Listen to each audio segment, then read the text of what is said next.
পৃথিবী ঘোরে, কোটি কোটি মানুষ, কিন্তু এই সংখ্যা শুধু সংখ্যা নয়, এটি ক্ষমতার গল্প বলে।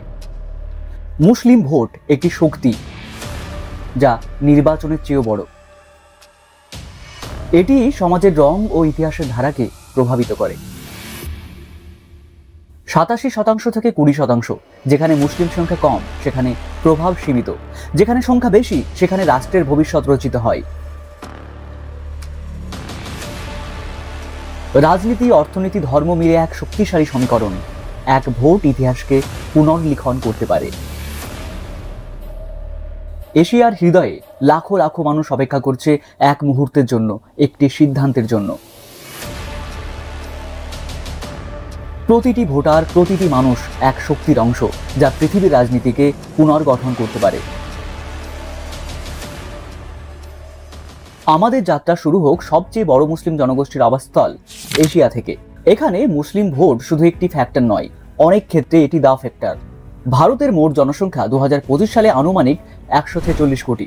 ভারতে মুসলিম ধর্মাবলম্বীদের সংখ্যা প্রায় 20 কোটি, যা মোট জনসংখ্যার প্রায় 14.2%। বিশ্বের সবচেয়ে বড় গণতন্ত্র আর সবচেয়ে বড় মুসলিম সংখ্যালঘু রাষ্ট্রের মধ্যে অন্যতম। ভারতের রাজনীতিতে মুসলিম ভোট একটি জটিল ও সংবেদনশীল বিষয়। ঐতিহাসিকভাবে কংগ্রেসের ভোট ব্যাংক হিসেবে পরিচিত ছিল এই সম্প্রদায়, কিন্তু সময় বদলেছে। হিন্দুত্ববাদী রাজনীতির উত্থানের পর থেকে অনেক রাজনৈতিক দলই মুসলিম ভোটারদের প্রকাশ্যে ভয় দেখাতে শুরু করেছে, তাদের অপসরণীয় বা ভোট ব্যাংক পলিটিক্সের লক্ষ্যবস্তু বানিয়েছে। এর ফলে একটি স্লিপ ভোট বা বিভক্ত ভোটের প্রবণতা দেখা দিয়েছে। তবুও নির্দিষ্ট কেন্দ্রে, বিশেষ করে উত্তরপ্রদেশ, বিহার ও পশ্চিমবঙ্গে মুসলিম ভোটাররা জোট গঠনে মুখ্য ভূমিকা পালন করে। তারা প্রায়শই একটি শক্তিশালী ধাক্কা দিতে পারে, বিশেষ করে যখন একটি স্পষ্ট সেকুলার বনাম সাম্প্রদায়িক ধারা তৈরি হয়। সাম্প্রতিক বছরগুলোতে ওয়েলফেয়ার ও এডুকেশন ইস্যুগুলোও গুরুত্বপূর্ণ হয়ে উঠেছে। ইন্দোনেশিয়া, যেখানে 85% মানুষ মুসলিম, সেখানে রাজনীতি স্বাভাবিকভাবেই ইসলামী পরিচয় দ্বারা প্রভাবিত, কিন্তু এখানকার রাজনীতি খুবই সূক্ষ্ম। ধর্মনিরপেক্ষ জাতীয়তাবাদী দল পিডিআইপি এবং ইসলামপন্থী দলগুলোর পিকেবি, পিকেএস এর মধ্যে একটি স্থায়ী টানাপোড়েন কাজ করে। প্রেসিডেন্ট নির্বাচনে ইসলামী দলগুলোর সমর্থন জয়ের চাবিকাঠি। প্রতিদ্বন্দ্বী প্রার্থীদের বিরুদ্ধে ধর্মীয় সেন্টিমেন্ট কাজে লাগানো হয়, কাফির তকমা লাগানো, এগুলো ইন্দোনেশিয়ার রাজনীতির একটি বড় বাস্তবতা। 2017 এর জাকার্তা গভর্নর নির্বাচন এবং 2019 প্রেসিডেন্ট নির্বাচনের জ্বলন্ত উদাহরণ। বাংলাদেশে, যেখানে 90% মানুষ মুসলিম, সেখানে রাজনীতি দুটি প্রধান ধারায় বিভক্ত: ধর্মনিরপেক্ষ জাতীয়তাবাদী আওয়ামী লীগ এবং বেশি ইসলামপন্থী হিসেবে পরিচিত বিএনপি। এখানে মুসলিম ভোট শুধু ধর্ম নয়, জাতীয়তা, মুক্তিযুদ্ধের চেতনা, উন্নয়ন এবং অর্থনৈতিক সমস্যাগুলোর উপর ভোট দেয়। 2025-এ রাজনৈতিক অস্থিরতা এবং ধর্মীয় উগ্রবাদ বাড়ছে। রোহিঙ্গা শরণার্থী সংকট এবং অর্থনৈতিক চাপ এখন বড় চ্যালেঞ্জ। পাকিস্তানে 96% মুসলিম, যা প্রায় 220 মিলিয়ন মুসলিম, যাদের মধ্যে সুন্নি সংখ্যাগরিষ্ঠ। ইসলামী দলগুলো যেমন জিইউআইএফ এবং জাতীয়তাবাদী দল পিটিআই মুসলিম ভোটারদের সমর্থন পায়। 2024 নির্বাচনে ইমরান খানের পিটিআই মুসলিম যুবকদের ভোট পেয়েছে, কিন্তু সামরিক হস্তক্ষেপ প্রভাব ফেলেছে। 2025-এ অর্থনৈতিক সংকট এবং ব্লাসফেমি আইন নিয়ে মুসলিম ভোটারদের মধ্যে বিভেদ বাড়ছে। ব্লাসফেমি আইন বা ধর্ম অবমাননা আইন হলো এমন আইনি বিধান যা কোনো ধর্ম, ধর্মীয় বিশ্বাস, প্রতীক বা পবিত্র সত্তাকে অবমাননা, অপমান বা তাচ্ছিল্য করার বিরুদ্ধে শাস্তির বিধান রাখে। এই আইন বিভিন্ন দেশে বিভিন্নভাবে প্রয়োগ করা হয় এবং এর সংজ্ঞা ও শাস্তির ধরন দেশের সংস্কৃতি, ধর্মীয় ঐতিহ্য এবং আইনি ব্যবস্থার উপর নির্ভর করে। তবে শিয়া সুন্নি দ্বন্দ্ব, তালিবানের প্রভাব এবং দারিদ্র্য ভবিষ্যতে গণতান্ত্রিক সংস্কারের মাধ্যমে মুসলিম ঐক্য বাড়াতে পারে।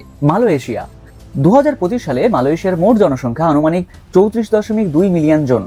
এর মধ্যে নাগরিকদের সংখ্যা প্রায় 30.9 মিলিয়ন এবং আনাগোনা যারা দেশে বসবাস করেন কিন্তু নাগরিক নন, তাদের সংখ্যা প্রায় 3.38 মিলিয়ন।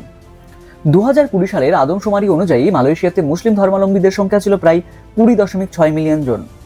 এটি মোট জনসংখ্যার প্রায় 63.5%। মুসলিম ধর্মের মধ্যে সুন্নি ইসলাম, বিশেষ করে সাফি মাযহাব। তবে এখানে কিছু সংখ্যালঘু ধর্মীয় দল ও ধর্মান্তরিত সম্প্রদায়ও রয়েছেন। মালয়েশিয়ার মুসলিম ভোটারদের রাজনৈতিক চলন অনেকটা মালয় ইসলাম ভিত্তিক রাজনীতির সঙ্গে জড়িত এবং বেশ কিছু পার্টির মধ্যে বিভাজন আছে।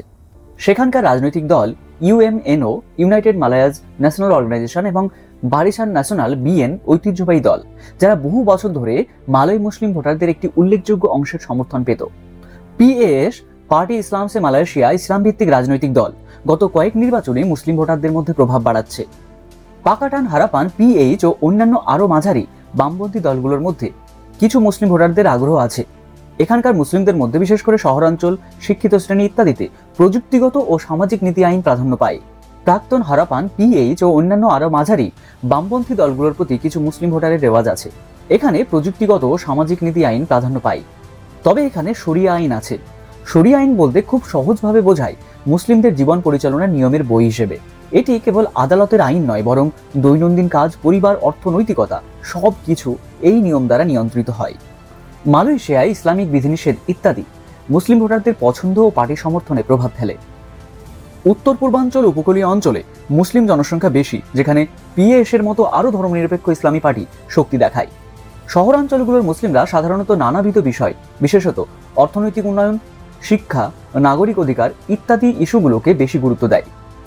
মালয় মুসলিম ভোটারদের ভোটের সিদ্ধান্তে বাংলাদেশের মালে পরিচয় ও ভূমিপুতেরা নীতিগত ও নীতি সুবিধা বিষয়গুলো গুরুত্বপূর্ণ। সরকারি নীতি, শিক্ষাগত সুযোগ, ভূমি ও ব্যবসায়িক সুযোগ ইত্যাদিতে ভূমিপুতেরা এবং মালে মুসলিমগুলোর স্বার্থ সংক্রান্ত ইস্যু গুরুত্ব পায়। ইসলাম ধর্মের প্রভাব রাজনৈতিক পরিচয় সৃষ্টি করেছে এবং অনেক দল তাদের নির্বাচনী প্ররোচনায় ধর্মীয় ও ইসলামিক মূল্যবোধকে হাইলাইট করে। পিএস এর মতো দল ধর্মীয় লাইনের ইস্যুতে স্পষ্ট, আর ইউএমএনও কিছুটা ধর্ম ও জাতিগত মার্চেন্ট হিসেবে কাজ করছে সংমিশ্রিত রাজনৈতিক পরিকল্পনায়। তবে এখানে মুসলিম ভোটারদের সমর্থন সবসময় একই থাকে না। পার্টির আচরণ, প্রার্থী, নীতি, দুর্নীতি, উন্নয়ন কাজ এগুলো ভোটে ফেনোমেননে বড় ভূমিকা রাখে। কিছু মুসলিম ভোটার ধর্মনিরপেক্ষ ও লিবারেল দৃষ্টিভঙ্গি পছন্দ করেন, বিশেষ করে শহরাঞ্চল ও শিক্ষিত জনগোষ্ঠীর মধ্যে এই চিন্তাধারা বেশি। এরপরে আসবো তুরস্ক। তুরস্কের মোট জনসংখ্যা 2023 সালে ছিল প্রায় 85 কোটি। ধর্মীয় পরিচয়ের ক্ষেত্রে সরকারি নথিতে 99% জনসংখ্যাকে মুসলিম হিসেবে তালিকাভুক্ত করা হয়েছে। তবে এটি ঐতিহ্যগতভাবে জন্মসূত্রে মুসলিম হিসেবে চিহ্নিত হওয়া ব্যক্তিদের অন্তর্ভুক্ত করে, যারা ধর্মীয়ভাবে সক্রিয় নাও হতে পারেন। সাম্প্রতিক জনগণনা অনুযায়ী প্রায় 83% জনসংখ্যা নিজেদের মুসলিম হিসেবে চিহ্নিত করেছে। তুরস্কে মুসলিম ভোটাররা প্রধানত ইসলামপন্থী রাজনৈতিক দলগুলোর প্রতি সমর্থন প্রদান করে। বিশেষ করে আক পার্টি, একেপি দীর্ঘ সময় ধরে ক্ষমতায় রয়েছেন এবং এটি ইসলামপন্থী ও রক্ষণশীল মূল্যবোধের প্রতিফলন ঘটায়। 2023 সালের নির্বাচনে ধর্মীয় ভোটাররা আক পার্টির প্রতি তাদের সমর্থন অব্যাহত রেখেছে, যা এরদোয়ানকে দ্বিতীয় দফায় প্রেসিডেন্ট নির্বাচনে জয়ী হতে সহায়তা করেছে। তবে সাম্প্রতিক বছরগুলোতে ধর্মীয় ভোটারদের মধ্যে কিছু বিভাজন দেখা যাচ্ছে, যেখানে কিছু ইসলামপন্থী দল আক পার্টির বিরুদ্ধে প্রতিদ্বন্দ্বিতা করেছে, যা তুরস্কের রাজনীতিতে একটি নতুন ইসলামপন্থী প্রতিদ্বন্দ্বিতার সূচনা করেছে। এরপর ইরান। ইরানে প্রায় 99% মানুষ মুসলিম, যার মধ্যে 90 থেকে 95% শিয়া মুসলিম এবং 5 থেকে 10% সুন্নি মুসলিম।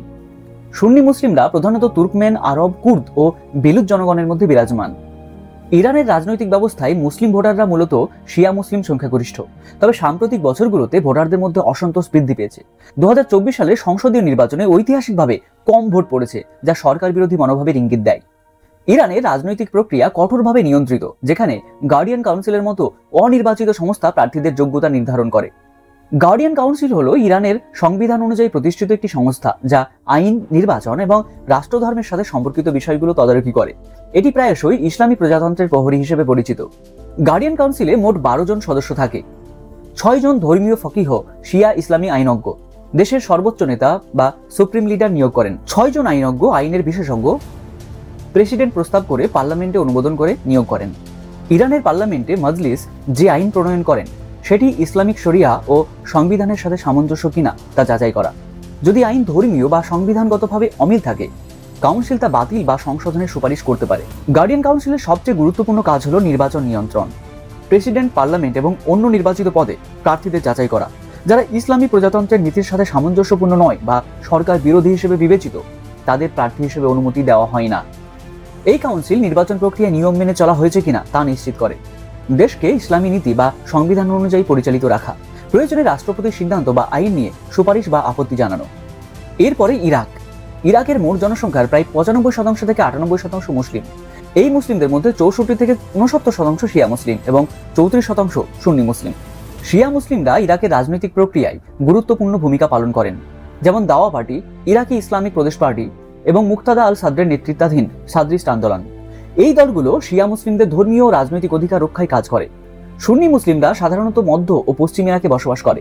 তাদের মধ্যে অনেকেই সুন্নি রাজনৈতিক দলগুলোর সমর্থক, যেমন আল হাল পার্টি এবং ইসলামিক পার্টি অফ ইরাক। তবে সুন্নি মুসলিমদের মধ্যে রাজনৈতিক অংশগ্রহণের হার তুলনামূলকভাবে কম, যা তাদের রাজনৈতিক প্রভাবকে সীমিত করে। ইরাকে সাম্প্রতিক বছরগুলোতে বিভিন্ন নাগরিক আন্দোলন, যেমন তিসরিন আন্দোলন, রাজনৈতিক সংস্কারের দাবি তুলেছে। এই আন্দোলনগুলোতে অংশগ্রহণকারীরা ধর্মীয় পরিচয়ের চেয়ে জাতীয় স্বার্থকে প্রাধান্য দিয়েছে। তবে ভোটদানের হার তুলনামূলকভাবে কম, যা রাজনৈতিক প্রক্রিয়ায় জনগণের আস্থার অভাবকে নির্দেশ করে। বিভিন্ন শিয়া রাজনৈতিক দল ও নেতা যেমন মুক্তাদা আল সাদারের প্রভাবে ভোট দেয়। তবে এখানে কেউ চান সরকারে ধর্মের প্রভাব থাকুক, আবার কেউ চান ধর্মনিরপেক্ষ ব্যবস্থা। দুর্নীতি, বেকারত্ব, উন্নয়নের ঘাটতি ও দুর্বল সেবার কারণে ভোটারদের অনাগ্রহ ও বয়কট প্রবণতা বাড়ছে, যা ভোটের সিদ্ধান্তে সরাসরি প্রভাব ফেলে। কখনো ভোটদানে উৎসাহিত করেন, কখনো বয়কটের ডাক দেন। এরপর জাপানে মুসলিম জনগণের সংখ্যা আনুমানিক 3 লক্ষ। এই সংখ্যা দেশের মোট জনসংখ্যার প্রায় 0.2%। মুসলিমদের মধ্যে প্রায় 90% বিদেশি মুসলিম, যাদের মধ্যে ইন্দোনেশিয়া, পাকিস্তান, বাংলাদেশ ও ভারত থেকে আগতরা উল্লেখযোগ্য। বাকি 10% স্থানীয় জাপানি মুসলিম, যারা ধর্মান্তরিত হয়েছেন। জাপানে মুসলিম ভোটারদের রাজনৈতিক প্রভাব তুলনামূলকভাবে সীমিত। দেশটির রাজনৈতিক দলগুলো সাধারণত ধর্মনিরপেক্ষ এবং মুসলিম ভোটারদের জন্য বিশেষ কোনো রাজনৈতিক দল বা প্ল্যাটফর্ম গড়ে ওঠেনি। তবে কিছু মুসলিম সম্প্রদায় ও সংগঠন স্থানীয় পর্যায়ে সামাজিক ও ধর্মীয় কার্যক্রম পরিচালনা করেন। এরপর ইসরায়েলে মোট জনসংখ্যা প্রায় 9.845 মিলিয়ন। এর মধ্যে মুসলিম জনগণের সংখ্যা প্রায় 1.782 মিলিয়ন, যা মোট জনসংখ্যার 18.1%। ইসরায়েলে মুসলিম ভোটাররা সাধারণত আরব রাজনৈতিক দলগুলোর প্রতি সমর্থন প্রদান করে। ইহুদি রাজনৈতিক দলগুলোর মধ্যে মুসলিম প্রতিনিধিত্ব সাধারণত কম এবং মুসলিম প্রতিনিধিরা প্রায়ই ইহুদি সরকারে পূর্ণ অংশীদারিত্ব পান না। 2023 সালে অক্টোবরের গাজা হামলার পর ইসরায়েলে মুসলিম ও ফিলিস্তিনি জনগণের প্রতি নেতিবাচক মনোভাব বৃদ্ধি পেয়েছে। এটি মুসলিম সম্প্রদায়ের জন্য রাজনৈতিক ও সামাজিক চ্যালেঞ্জ সৃষ্টি করেছে। ইসরায়েলে মুসলিমরা নিজেদের শুধু ধর্মীয় সম্প্রদায় নয়, বরং আরব জনগোষ্ঠীর অংশ মনে করেন। তাই তারা শুধু মুসলিম দল গড়ে রাজনৈতিকভাবে নিজেদের আলাদা না করে বরং আরব দলগুলোর সঙ্গে থেকে সম্মিলিত শক্তি তৈরি করে। আফগানিস্তানে মোট জনসংখ্যা প্রায় 43 থেকে 44 মিলিয়ন। মুসলিমদের শতকরা হার প্রায় 99.7। আফগানিস্তানে দীর্ঘ সময় যুদ্ধ, রাজনীতি, সহিংস হওয়ার কারণে নির্বাচনের ব্যবস্থা সব জায়গায় স্বাভাবিকভাবে কাজ করে না। তালেবান ক্ষমতায় আসার পর 2021-এর পর থেকে পশ্চিমা ধরনের সাধারণ নির্বাচন বন্ধ রয়েছে। ভোটাররা সাধারণত এই প্রশ্ন করে থাকেন, কোন ধরনের শাসন হবে, আইনবিধি ধর্মীয় হবে কিনা, নারী ও সংখ্যালঘুদের অধিকার কি হবে ইত্যাদি বিষয়। ধর্ম তাদের রাজনৈতিক পরিচয়ের একটি বড় অংশ। ইসলাম ও ইসলামী আইন বিষয়ক সিদ্ধান্ত রাজনৈতিক আলোচনায় প্রধান থাকে। মুসলিম ভোটার বলতে একটি একক গোষ্ঠী নেই, বিভিন্ন সম্প্রদায়, সুন্নি, শিয়া, বিভিন্ন পাকিস্তানি, আঞ্চলিক, নৃগোষ্ঠী ভিত্তিক রয়েছে, যারা তাদের নিজ নিজ ক্ষেত্রে বিভিন্ন চাহিদা ও রাজনৈতিক ধারা অনুসরণ করে। এরপর দক্ষিণ কোরিয়ার মোট জনসংখ্যা প্রায় 51.7 মিলিয়ন। মুসলিম জনসংখ্যা আনুমানিক 1.5 থেকে 2 লাখ। এর মধ্যে বেশিরভাগই বিদেশি, কেবল 30 থেকে 40 হাজার দক্ষিণ কোরিয়ান মুসলিম। মুসলিমরা ভোট দেয় মূলধারা দক্ষিণ কোরিয়ান দলগুলোকে, তবে আলাদা কোনো মুসলিম রাজনৈতিক শক্তি নেই। এরপর উত্তর কোরিয়ার মোট জনসংখ্যা প্রায় 26.5 মিলিয়ন। মুসলিম জনসংখ্যা আনুমানিক 3000 জনেরও কম, মূলত বিদেশি নাগরিক বা কূটনৈতিক পরিবার। স্থানীয় কোরিয়ানদের মধ্যে ইসলাম সম্প্রদায় প্রায় নেই। উত্তর কোরিয়ায় গণতান্ত্রিক ভোটাধিকার পদ্ধতি নেই। এখানে সব রাজনৈতিক সিদ্ধান্ত কোরিয়ান ওয়ার্কার্স পার্টি WPK এবং সর্বোচ্চ নেতা কিম জং উনের নির্দেশনায় চলে, ফলে মুসলিম ভোটারদের কোনো আলাদা শক্তি বা রাজনৈতিক ভূমিকা নেই। এরপর শ্রীলঙ্কার মোট জনসংখ্যা প্রায় 23 মিলিয়ন। 2012 সালের আদমশুমারিতে মুসলিম ধর্মাবলম্বীদের সংখ্যা ছিল প্রায় 1.97 মিলিয়ন, যা মোট জনসংখ্যার 9.7%। শ্রীলঙ্কায় মুসলিম গোষ্ঠী সাধারণত মুসলিম পার্টি, যেমন শ্রীলঙ্কা মুসলিম কংগ্রেস, এছাড়াও জনপ্রিয় রাজনৈতিক দল ন্যাশনাল পার্টি, UNP, SLFP ইত্যাদি এর সঙ্গে জোট বেঁধে ভোট দেয়। মুসলিম জনসংখ্যার ক্ষেত্রে ভোটাররা মুসলিম পার্টির সমর্থন বেশি দেখায়, কারণ সেই এলাকায় তাদের ভোটার অংশ বেশি। তবে সাম্প্রতিক বছরগুলোতে মুসলিম ভোটারদের মধ্যে জাতীয় পার্টি, মেজর পার্টির সমর্থন বাড়ছে এবং অনেক মুসলিম ভোটার পার্টি নির্দিষ্ট ধর্মভিত্তিক দল নয়, বরং নীতি, নিরাপত্তা, অর্থনৈতিক পরিস্থিতি ইত্যাদিতে বিচার করে ভোট দিচ্ছেন। SLMC সহ কিছু অ-ইসলামিক পার্টি মুসলিম সম্প্রদায়ের স্বার্থ ও চাহিদা সামনে আনতে চেষ্টা করে। কিছু ক্ষেত্রে মুসলিম ভোটাররা খ্রিস্টান মুসলিম, বৌদ্ধ মুসলিম, সংখ্যালঘু ইস্যু, নিরাপত্তা ইস্যু, আতঙ্ক ও সহিংসতার ভয় এবং পারস্পরিক হতাশার কারণে বিরোধী মনোভাবও দেখিয়েছেন।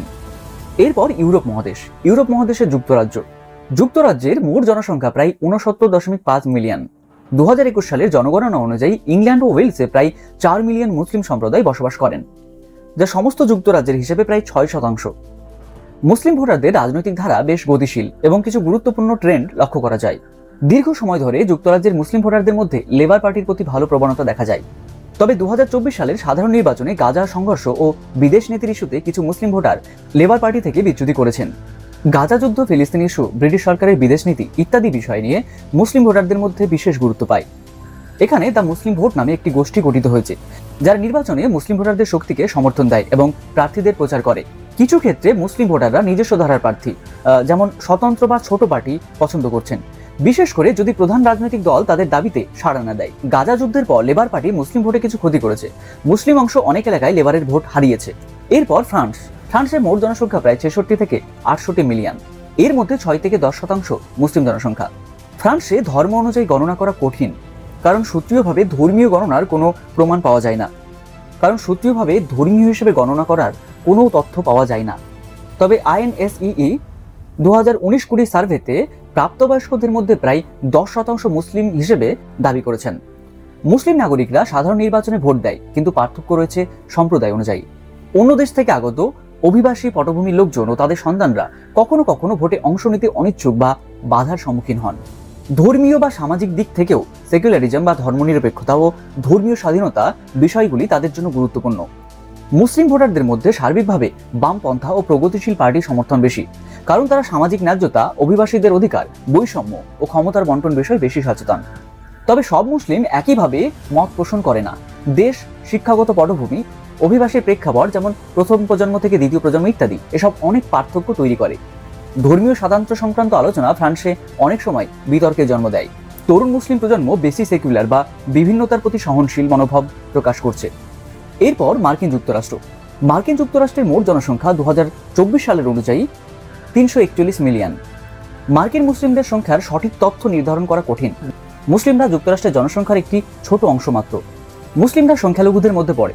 মুসলিম ভোটার সম্পর্কে একটি রিপোর্ট বলছে 2020 নির্বাচনে প্রায় 1.5 মিলিয়ন মুসলিম নিবন্ধিত ভোটার ছিল। মুসলিমরা মার্কিন জনসংখ্যার একটি অপেক্ষাকৃত ছোট অংশ হলেও নির্বাচনী রাজনীতিতে তাদের গুরুত্ব বাড়ছে, বিশেষ করে সুইং স্টেটসগুলোতে, যেখানে দুটি প্রধান দলের মধ্যে পার্থক্য থাকে সামান্য। তবে আমেরিকায় সব মুসলিম একই পার্টিকে সমর্থন করে, এই ধারণা করলে ভুল হবে। তথ্যের ভিত্তিতে যা জানা যায়, ডেমোক্রেটিক পার্টির প্রতি আগ্রহ প্রচলিত। অতীতে বেশিরভাগ মার্কিন মুসলিমরা ডেমোক্রেটিক পার্টির প্রতি ঝুঁকেছে। সাম্প্রতিক পিউ রিসার্চ বলছে মুসলিমদের মধ্যে 53% তাদের ডেমোক্রেটিক পার্টির দিকে ঝোঁক হিসেবে বিবেচনা করে এবং 42% রিপাবলিকানের দিকে ঝোঁক। 2020 সালের প্রেসিডেন্ট নির্বাচনে মুসলিম ভোটারদের মধ্যে 86% বাইডেনকে ভোট দিয়েছিলেন এবং মাত্র 6% ট্রাম্পকে ভোট দিয়েছেন বলে একটি প্রতিবেদনে উল্লেখিত। 2024 সালের নির্বাচনে কিছু মুসলিম ভোটার তৃতীয় পার্টি বা গ্রিন পার্টি ইত্যাদির প্রতি মনোযোগী হয়েছেন বলে সংবাদ ও তথ্যে দেখা গেছে। যুদ্ধ, নীতি, ইসরায়েল, গাজা ইত্যাদি বিষয়গুলো মুসলিম ভোটারদের মনোভাব পরিবর্তনে প্রভাব ফেলেছে। কিছু সংবাদের তথ্য অনুসারে 2 দশকের স্থায়ী ডেমোক্রেটিক রাজনীতি থেকে সরে এসে মুসলিম ও আরব আমেরিকান ভোটারদের বিভক্তভাবে ভোট দিচ্ছেন। অনেক মুসলিম ভোটার এমন প্রার্থীর প্রতি ঝোঁকেন যিনি ইসলাম বিরোধী আচরণ, ধর্ম অবজ্ঞা ও বৈষম্য প্রতিরোধ করবেন। গাজা, ইসরায়েল, প্যালেস্টাইনের পরিস্থিতি মুসলিম ভোটদাতা সমর্থনে প্রভাব ফেলেছে। তাছাড়াও পরিবেশ, সামাজিক ন্যায়, গণতান্ত্রিক অধিকার ইত্যাদিও অনেক মুসলিম ভোটারদের জন্য গুরুত্বপূর্ণ বিষয়। এরপর ইতালির মোট জনসংখ্যা 2025 সালে আনুমানিক 58.9 মিলিয়ন বলে অনুমান করা হচ্ছে। ইতালিতে মুসলিম জনসংখ্যা আনুমানিক প্রায় 2.7 মিলিয়ন। মুসলিমরা মূলত মরক্কো, আলবেনিয়া, তিউনিসিয়া, বাংলাদেশ প্রভৃতি দেশ থেকে আগত অভিবাসী এবং তাদের উত্তরসূরি। বেশিরভাগ মুসলিম সুন্নি, তবে কিছু শিয়া সম্প্রদায়ের উপস্থিতি রয়েছে। ইতালির মুসলিম ভোটারদের রাজনৈতিক অবস্থান কিছুটা জটিল ও বৈচিত্র্যময়। ইতালির ডানপন্থী দলগুলো যেমন ফ্রাটেলি দা ইতালিয়া, ব্রাদার্স অফ ইটালি এবং লিগা ইসলাম ও অভিবাসন বিরোধী মনোভাব প্রকাশ করে থাকে। ফ্রাটেলি দা ইতালিয়া ধর্মীয় পরিচয়কে জাতীয় পরিচয়ের অংশ হিসেবে তুলে ধরে, যা মুসলিমদের জন্য এক ধরনের বৈষম্য সৃষ্টি করে। 5 তারা আন্দোলন, M5S এবং ডেমোক্রেটিক পার্টি PD মুসলিমদের অধিকারের পক্ষে অবস্থান নিলেও অভিবাসন ও ধর্মীয় স্বাধীনতা নিয়ে তাদের নীতিতে কিছুটা অস্পষ্টতা রয়েছে। ইতালির মুসলিম ভোটাররা সাধারণত বামপন্থী বা মধ্যপন্থী দলগুলোর প্রতি সমর্থন জানালেও অভিবাসন ও ধর্মীয় স্বাধীনতা নিয়ে তাদের মনোভাবের কারণে কখনো কখনো ডানপন্থী দলগুলোর প্রতি সমর্থনও প্রকাশ পায়। 2025 সালের জুনে অনুষ্ঠিত এক গণভোটে ইতালির কঠোর নাগরিকত্ব আইন শিথিল করার প্রস্তাব ব্যর্থ হয়, যা মুসলিম অভিবাসীদের জন্য একটি বড় আঘাত হিসেবে বিবেচিত হয়। ইতালিতে ইসলাম ধর্মকে রাষ্ট্রীয়ভাবে স্বীকৃতি না দেওয়ার কারণে মুসলিমদের ধর্মীয় স্বাধীনতা সীমিত। মসজিদ নির্মাণ ও ধর্মীয় শিক্ষা নিয়ে বিভিন্ন প্রতিবন্ধকতা রয়েছে। 2025 সালে পর্তুগালের মোট জনসংখ্যা আনুমানিক 10 মিলিয়ন বলে অনুমান করা হচ্ছে। 2021 সালের জনগণনা অনুযায়ী পর্তুগালের মোট জনসংখ্যার প্রায় 0.4% মুসলিম, অর্থাৎ আনুমানিক 36,000 জন মুসলিম বাস করেন। মুসলিমরা প্রধানত মোজাম্বিক, গিনি বিসাউ, মাদাগাস্কার, সিরিয়া, বাংলাদেশ প্রভৃতি দেশ থেকে আগত অভিবাসী এবং তাদের উত্তরসূরি। বেশিরভাগ মুসলিম সুন্নি, তবে কিছু শিয়া সম্প্রদায়ের উপস্থিতি রয়েছে। পর্তুগালের মুসলিম ভোটারদের রাজনৈতিক অবস্থান কিছুটা জটিল ও বৈচিত্র্যময়। পর্তুগালের ডানপন্থী দল চেগা ইসলাম ও অভিবাসন বিরোধী মনোভাব প্রকাশ করে থাকে, তবে পর্তুগালের মুসলিম সম্প্রদায় তাদের রাজনৈতিক প্রভাব সীমিত মনে করে এবং এই ধরনের বৈষম্যমূলক নীতির বিরুদ্ধে অবস্থান নিয়েছে। সোশ্যালিস্ট পার্টি এবং ডেমোক্রেটিক সোশ্যালিস্ট পার্টি মুসলিমদের অধিকারের পক্ষে অবস্থান নিলেও অভিবাসন ও ধর্মীয় স্বাধীনতা নিয়ে তাদের নীতিতে কিছুটা অস্পষ্টতা রয়েছে। পর্তুগালের মুসলিম ভোটাররা সাধারণত বামপন্থী বা মধ্যপন্থী দলগুলোর প্রতি সমর্থন জানালেও অভিবাসন ও ধর্মীয় স্বাধীনতা নিয়ে তাদের মনোভাবের কারণে কখনো কখনো ডানপন্থী দলগুলোর প্রতি সমর্থনও প্রকাশ পায়। এরপর রাশিয়া। 2025 সালের হিসাবে রাশিয়ায় মোট জনসংখ্যা প্রায় 146 মিলিয়ন। রাশিয়ায় মুসলিমদের জনসংখ্যা আনুমানিক 10% থেকে 15%, প্রায় 14 থেকে 21 মিলিয়ন বলে ধারণা করা হয়। মুসলিমরা প্রধানত তাতারস্তান, বাস্কিস্তান, চেচনিয়া, দাগেস্তান, ইনগুশেতিয়া, কাবার্দিনো, বালকারিয়া, কেরাচাই, চেরকেশিয়া, আদিগেয়া প্রভৃতি মুসলিম সংখ্যাগরিষ্ঠ প্রজাতন্ত্র থেকে আগত অভিবাসী এবং তাদের উত্তরসূরি। বেশিরভাগ মুসলিম সুন্নি, তবে কিছু শিয়া সম্প্রদায়ের উপস্থিতি রয়েছে। চেচনিয়ার নেতা রমজান কাদিরভের শাসনকালে চেচনিয়ার মুসলিমরা তার প্রতি আনুগত্য প্রকাশ করে এবং তার শাসন ব্যবস্থাকে সমর্থন করে। 1995 সালে রাশিয়ায় মুসলিমদের প্রতিনিধিত্বের জন্য মুসলিম ইউনিয়ন নামে একটি রাজনৈতিক দল গঠিত হয়েছিল, যা ধর্মীয় বিশ্বাসের পক্ষে দাঁড়িয়েছিল। রাশিয়ায় মুসলিম ভোটারদের রাজনৈতিক প্রবণতা বিভিন্ন অঞ্চলে বিভিন্ন হতে পারে। উদাহরণস্বরূপ তাতারস্তান বা বাস্কিস্তানে মুসলিমরা সাধারণত স্থানীয় রাজনৈতিক দলগুলোর প্রতি সমর্থন জানায়, যেখানে চেচনিয়া এবং দাগেস্তানে কাদিরভের শাসন ব্যবস্থা সমর্থিত। রাশিয়ায় মুসলিমদের নাগরিকত্ব পাওয়ার প্রক্রিয়া সাধারণত অন্যান্য নাগরিকদের মতোই, তবে কিছু ক্ষেত্রে ধর্মীয় পরিচয়ের কারণে কিছু প্রতিবন্ধকতা থাকতে পারে। ইসলাম রাশিয়ায় একটি ঐতিহ্যবাহী ধর্ম হিসেবে স্বীকৃত এবং মুসলিমদের ধর্মীয় স্বাধীনতা সাংবিধানিকভাবে সুরক্ষিত। এরপরে ইউক্রেন। ইউক্রেনে মুসলিমদের সংখ্যা আনুমানিক 0.9%, প্রায় 3 লক্ষ বলে ধারণা করা হয়। মুসলিমরা প্রধানত ক্রিমিয়ান তাতার, ভলগা তাতার, আজেরি, উজবেক, তুর্কি, আরবি, কুর্দ, কাজাক প্রভৃতি জাতিগোষ্ঠী থেকে আগত অভিবাসী এবং তাদের উত্তরসূরি। বেশিরভাগ মুসলিম সুন্নি, তবে কিছু শিয়া সম্প্রদায়েরও উপস্থিতি রয়েছে। ইউক্রেনে মুসলিম ভোটারদের রাজনৈতিক অবস্থান সম্পর্কে নির্দিষ্ট তথ্য সীমিত, তবে কিছু সাধারণ দিক উল্লেখযোগ্য। ইউক্রেনে মুসলিম সম্প্রদায়ের রাজনৈতিক প্রভাব তুলনামূলকভাবে সীমিত। ইউক্রেনের মুসলিমরা সাধারণত অভিবাসন ও সংখ্যালঘু অধিকার নিয়ে সচেতন, তবে তাদের রাজনৈতিক অংশগ্রহণ খুবই সীমিত। এরপর ক্রোয়েশিয়া। ক্রোয়েশিয়ার মোট জনসংখ্যা আনুমানিক 3.848 মিলিয়ন। 2021 সালে জনগণনা অনুযায়ী ক্রোয়েশিয়ায় মুসলিমদের সংখ্যা প্রায় 1.32%। সেখানে প্রায় 50,000 মুসলিম বসবাস করেন। ক্রোয়েশিয়ার রাজধানী জাগরের শহরে 18,044 জন মুসলিম বাস করেন, যা শহরের মোট জনসংখ্যা প্রায় 2.28%। ক্রোয়েশিয়ায় বসনিয়াক জনগণ দ্বিতীয় বৃহত্তম জাতিগত সংখ্যালঘু গোষ্ঠী হলেও তাদের সংসদে যথাযথ রাজনৈতিক প্রতিনিধিত্ব সীমিত।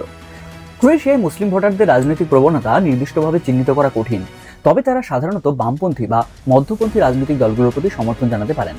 এরপর আফ্রিকা মহাদেশ। আফ্রিকা মহাদেশের নাইজেরিয়া।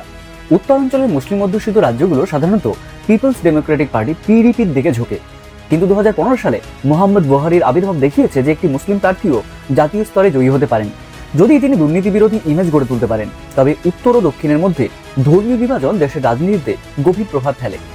এরপর কেনিয়া। 2025 সালের হিসেবে কেনিয়ার মোট জনসংখ্যা আনুমানিক 57.5 মিলিয়ন। কেনিয়ার মোট জনসংখ্যার প্রায় 10.9% মুসলিম ধর্মাবলম্বী।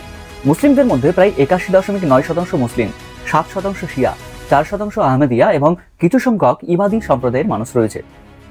মুসলিমরা প্রধানত কোস্টাল এবং উত্তর পূর্বাঞ্চলীয় অঞ্চলে বসবাস করেন। নাইরোবিতেও উল্লেখযোগ্য মুসলিম জনসংখ্যা রয়েছে। কেনিয়ায় মুসলিমদের রাজনৈতিক প্রতিনিধিত্ব তুলনামূলকভাবে সীমিত, তবে কিছু মুসলিম নেতা জাতীয় ও স্থানীয় পর্যায়ে নির্বাচিত হয়েছেন। উদাহরণস্বরূপ ইউসুফ আলী হাসান আবদি, আলী কোরআনে এবং মোহাম্মদ ইউসুফ হাজি প্রমুখ মুসলিম নেতারা রাজনীতিতে সক্রিয়। কেনিয়ায় মুসলিমদের প্রতিনিধিত্বের জন্য party of democratic action of Kenya পিডিএকে নামে একটি রাজনৈতিক দল রয়েছে। এই দলটি মুসলিমদের রাজনৈতিক স্বার্থ রক্ষায় কাজ করেন। মুসলিম ভোটাররা সাধারণত বামপন্থী বা মধ্যপন্থী রাজনৈতিক দলগুলোর প্রতি সমর্থন জানাতে পারেন, তবে তাদের রাজনৈতিক প্রবণতা অঞ্চল ভিত্তিক এবং স্থানীয় ইস্যুগুলোর উপর নির্ভর করে পরিবর্তিত হতে পারে। মিশরের মোট জনসংখ্যার প্রায় 90% মুসলিম, প্রায় 106.5 মিলিয়ন। মুসলিমদের মধ্যে প্রায় 81% সুন্নি, 7% শিয়া, 4% আহমেদিয়া এবং কিছু সংখ্যক ইবাদি সম্প্রদায়ের মানুষ রয়েছেন। মুসলিমরা মিশরের সর্বত্র বিস্তৃত, তবে বিশেষ করে কায়রো, আলেকজান্দ্রিয়া, গিজা প্রভৃতি শহরে মুসলিম জনসংখ্যা উল্লেখযোগ্য। মিশরে মুসলিমদের রাজনৈতিক প্রতিনিধিত্ব তুলনামূলকভাবে উচ্চ। মুসলিম ব্রাদারহুড একটি প্রভাবশালী ইসলামিক রাজনৈতিক দল, যা 1928 সালে প্রতিষ্ঠিত হয়।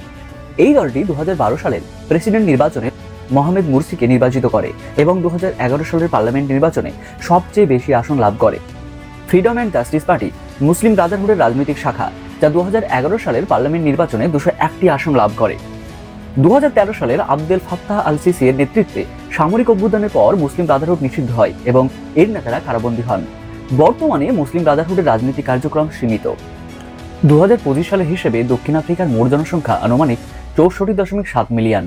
দক্ষিণ আফ্রিকার মোট জনসংখ্যার প্রায় 1.5% মুসলিম ধর্মাবলম্বী। মুসলিমদের মধ্যে প্রায় 95% সুন্নি, 5% শিয়া ও অন্যান্য। মুসলিমরা প্রধানত কলারেড ও ভারতীয় বংশোদ্ভূত জনগণের মধ্যে বেশি দেখা যায়। সম্প্রতি কিছু আফ্রিকান মুসলিম সম্প্রদায়ও বৃদ্ধি পাচ্ছে। দক্ষিণ আফ্রিকার মুসলিম সম্প্রদায় ঐতিহ্যগতভাবে ডেমোক্রেটিক অ্যালায়েন্সকে সমর্থন করে, যা একটি মধ্য ডানপন্থী দল। 2019 ও 2024 সালের ভারতীয় নির্বাচনে মুসলিম ভোটাররা ডিএকে সমর্থন দিয়েছে। 2024 সালের নির্বাচনে মুসলিম ভোটাররা অধিকাংশ ডিএকে ভোট দিয়েছে, যদিও তাদের অধিকাংশই ফিলিস্তিনের পক্ষে অবস্থান নেয়। আল জামা একটি মুসলিম রাজনৈতিক দল যা 2007 সালে প্রতিষ্ঠিত হয়। এই দলটি মুসলিমদের অধিকার রক্ষায় কাজ করে, তবে তাদের সমর্থন সীমিত। দক্ষিণ আফ্রিকার মুসলিমরা সাধারণত ফিলিস্তিনের পক্ষে অবস্থান নেন, তবে তাদের ভোটিং প্রবণতা ডিএকে সমর্থন করে, যা ফিলিস্তিনের পক্ষে নয়। এটি মুসলিম ভোটারদের রাজনৈতিক অবস্থানের জটিলতা নির্দেশ করে। এরপর সুদান। 2025 সালের হিসেবে সুদানের মোট জনসংখ্যা আনুমানিক 51.7 মিলিয়ন। সুদানের মোট জনসংখ্যার প্রায় 91% মুসলিম ধর্মাবলম্বী। মুসলিমদের মধ্যে অধিকাংশই সুন্নি মুসলিম এবং তাদের মধ্যে বেশিরভাগই মালিকি মাযহাব অনুসরণ করেন। সুফি মতবাদও সুদানে ব্যাপকভাবে প্রচলিত। এছাড়াও কিছু সংখ্যক শিয়া মুসলিম সম্প্রদায় রয়েছে। মুসলিমরা সুদানের প্রায় সব অঞ্চলে বিস্তৃত, তবে বিশেষ করে খার্তুম, ওমদুরমান, নাইলা প্রভৃতি শহরে মুসলিম জনসংখ্যা উল্লেখযোগ্য। সুদানে মুসলিম ভোটারদের মধ্যে বেশ কয়েকটি রাজনৈতিক দল সক্রিয় রয়েছে। পপুলার কংগ্রেস পার্টি একটি ইসলামী রাজনৈতিক দল যা হাসান আল তুরাবি কর্তৃক প্রতিষ্ঠিত। মুসলিম ভোটাররা সাধারণত ইসলামী রাজনৈতিক দলগুলোকে সমর্থন করে থাকেন, তবে সাম্প্রতিক সময়ে রাজনৈতিক পরিস্থিতি পরিবর্তিত হয়েছে। 2023 সালের এপ্রিল মাসে সুদানে র্যাপিড সাপোর্ট ফোর্সেস এবং সুদানি সশস্ত্র বাহিনী এসএএফ এর মধ্যে সংঘর্ষ শুরু হয়, যা দেশটিকে এক ভয়াবহ গৃহযুদ্ধে পরিণত করেছে। এই সংঘর্ষে প্রায় 1.5 লাখ মানুষ নিহত হয়েছে এবং 14 মিলিয়নের বেশি মানুষ ঘরছাড়া হয়েছেন। এই পরিস্থিতি মুসলিম ভোটারদের রাজনৈতিক অবস্থানকে প্রভাবিত করেছে। সুদানে ধর্মীয় স্বাধীনতা সাংবিধানিকভাবে সুরক্ষিত, তবে বাস্তবে কিছু সীমাবদ্ধতা রয়েছে। মুসলিমরা তাদের ধর্মীয় আচার অনুষ্ঠান পালন করতে স্বাধীন, তবে কিছু ক্ষেত্রে ধর্মীয় পরিচয়ের কারণে কিছু প্রতিবন্ধকতা থাকতে পারে। এরপর অস্ট্রেলিয়া। অস্ট্রেলিয়ায় মুসলিম জনগণের রাজনৈতিক প্রভাব দিন দিন বৃদ্ধি পাচ্ছে। 2025 সালের আদমশুমারি অনুযায়ী অস্ট্রেলিয়ার মোট জনসংখ্যা প্রায় 27 মিলিয়ন। এদের মধ্যে আনুমানিক প্রায় 8 লক্ষ মুসলিম, যা মোট জনসংখ্যার প্রায় 3%। অস্ট্রেলিয়ায় মুসলিমদের মধ্যে প্রায় 95% সুন্নি মুসলিম, বাকিরা শিয়া, সুফি, ইবাদি, আহমেদিয়া প্রভৃতি। তাদের মধ্যে বিভিন্ন জাতিগত ও সাংস্কৃতিক বৈচিত্র্য রয়েছে। মুসলিমরা প্রধানত সিডনি ও মেলবোর্ন শহরে বসবাস করেন। বিশেষ করে ওয়েস্টার্ন সিডনি, গ্রেটার মেলবোর্ন এলাকায় মুসলিম জনগণের সংখ্যা উল্লেখযোগ্য। মুসলিম ভোটাররা সাধারণত লেবার পার্টি ও গ্রিনস পার্টিকে সমর্থন করে থাকেন, তবে সাম্প্রতিক সময়ে মুসলিম ভোটারদের মধ্যে স্বতন্ত্র প্রার্থীদের প্রতি আগ্রহ বৃদ্ধি পেয়েছে। 2025 সালের ফেডারেল নির্বাচনে ওয়েস্টার্ন সিডনিতে মুসলিম ভোটাররা লেবার পার্টির বিরুদ্ধে স্বতন্ত্র প্রার্থীদের সমর্থন দিয়েছেন, যার ফলে লেবার পার্টির কিছু শক্তিশালী আসনে মার্জিন কমে গেছে। দ্য মুসলিম ভোট একটি মুসলিম ভোটার সংগঠন যা মুসলিমদের রাজনৈতিক সচেতনতা বৃদ্ধি ও ভোটিং প্রক্রিয়ায় অংশগ্রহণের জন্য কাজ করে। এরপর ব্রাজিল। 2025 সালের হিসেবে ব্রাজিলের মোট জনসংখ্যা প্রায় 213 মিলিয়ন। ব্রাজিলে মুসলিম ধর্মাবলম্বীদের সংখ্যা আনুমানিক 40,000 থেকে 1.5 মিলিয়ন। এই সংখ্যা বিভিন্ন সূত্রে ভিন্নভাবে উল্লেখিত হয়েছে। 2010 সালের আদমশুমারি অনুযায়ী মুসলিম জনগণের সংখ্যা ছিল প্রায় 35,000 জন। অন্যদিকে federation of Muslim association of Brazil দাবি করেছে যে মুসলিম জনগণের সংখ্যা প্রায় 1.5 মিলিয়ন। ব্রাজিলের রাজনৈতিক দৃশ্যপটে মুসলিম ভোটারদের ভূমিকা তুলনামূলকভাবে সীমিত, তবে সাম্প্রতিক বছরগুলোতে মুসলিম সম্প্রদায়ের মধ্যে রাজনৈতিক সচেতনতা বৃদ্ধি পেয়েছে। 2020 সালে ফাতিমা হুসেইন নামের এক প্যালেস্টাইনীয় মুসলিম মহিলা ব্রাজিলের একটি পৌরসভা নির্বাচনে প্রথমবারের মতো প্রার্থী হয়েছিলেন। ব্রাজিলের রাজনৈতিক দলগুলো সাধারণত ধর্মনিরপেক্ষ নীতি অনুসরণ করে এবং ভোটারদের সমর্থন ধর্মীয় পরিচয়ের চেয়ে রাজনৈতিক ও অর্থনৈতিক নীতির উপর ভিত্তি করে। তবে কিছু রাজনৈতিক দল ধর্মীয় সংখ্যালঘুদের প্রতি সহানুভূতি প্রদর্শন করে থাকে। এরপর কানাডা। 2025 সালের হিসেবে কানাডার মোট জনসংখ্যা প্রায় 41 মিলিয়ন।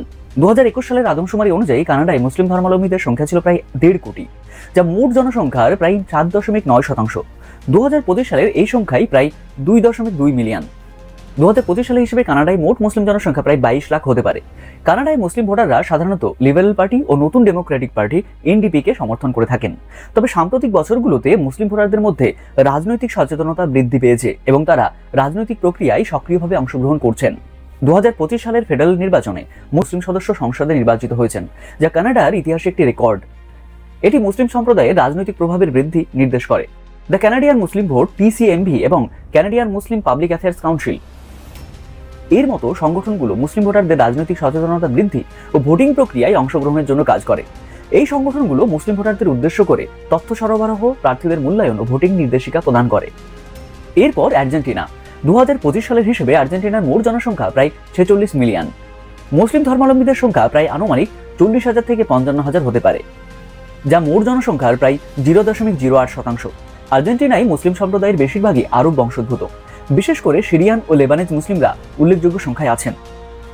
মুসলিম ভোট কোথাও শক্তি, কোথাও দুর্বলতা, কিন্তু শক্তি আর দুর্বলতার এই হিসেব কেবল রাজনীতির নয়, এটি মানুষের ভাগ্যের সাথেও জড়িত। ভোট শুধু এক টুকরো কাগজ নয়, এটি পরিবর্তনের হাতিয়ার। আমরা ভিন্ন ধর্মে, ভিন্ন জাতিতে, ভিন্ন সংস্কৃতিতে জন্মেছি, তবুও সত্য, ন্যায় ও মানবতার জন্য আমরা সবাই এক। কারণ যখন মানুষ একসাথে দাঁড়ায়, তখন রাজনীতির চেয়েও বড় শক্তি জন্ম নেয়, মানবতার শক্তি। আমাদের ভিডিও ভালো লাগলে চ্যানেলটি সাবস্ক্রাইব করবেন। পরবর্তী ভিডিও আপনারা কোন বিষয়ক দেখতে চান মন্তব্য করে জানাবেন। ধন্যবাদ।